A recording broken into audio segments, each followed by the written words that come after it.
Hi, thanks for joining us today. This lab filming is for Unioto High School, the chemistry class, and we are going through our Chapter 1 Evidence of a Reaction lab with you. The purpose of this lab is to help you recognize the signs of a chemical reaction. We have 4 major things that happen as chemicals go through their reactions. These reactions take energy and result in different physical properties. The first thing we need to review is the Big 4, or the official terms for evidence of reaction, which is located in the middle of your lab report. The first official term for evidence of a reaction is bubbling. If you see bubbling in a reaction, that signifies a gas formation. 2, if you see a precipitate forming, which in this lab you'll see a color change and precipitate, it means something solid is coming from a chemical reaction. The third evidence is the generation of heat or light, and with these reactions you can have an exothermic reaction, which means heat is generated, or you can have an endothermic reaction, which means the solution is cooled down. And the fourth official term is a color change. So if you know a color change, that signals a chemical reaction. This is just a reminder for those watching this lab that Part 4 immediately follows Part 3. So have your test tube ready to collect the gas in Part 4. Part 1 of this experiment does electrolysis of water. So with the electrolysis, we have this little machine that is filled with a sodium saline solution, okay? It's basically salt water. We have a 9-volt battery that we are connecting to the electrolysis machine. When you add voltage or add electricity to this,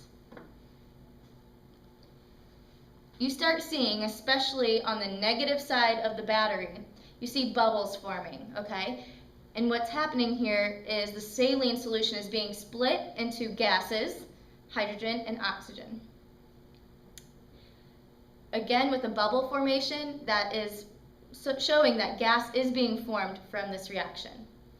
When you're done with observing this part, you can unhook the battery, and we'll move on to step 2.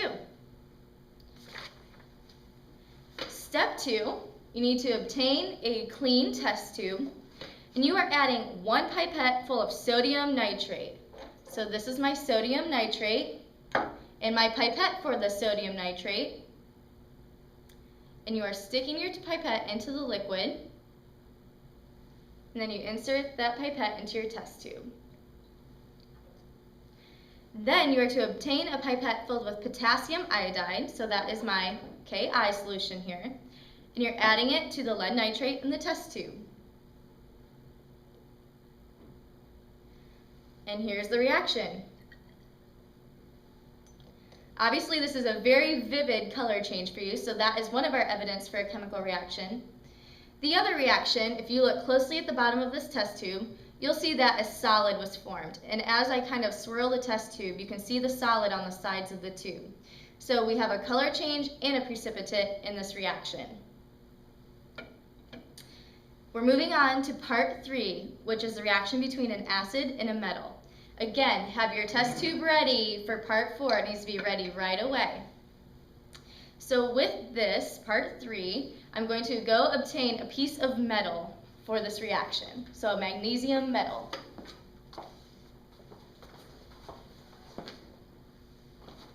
And then I fold up that piece of metal so that way we have a lot of surface area to deal with this reaction.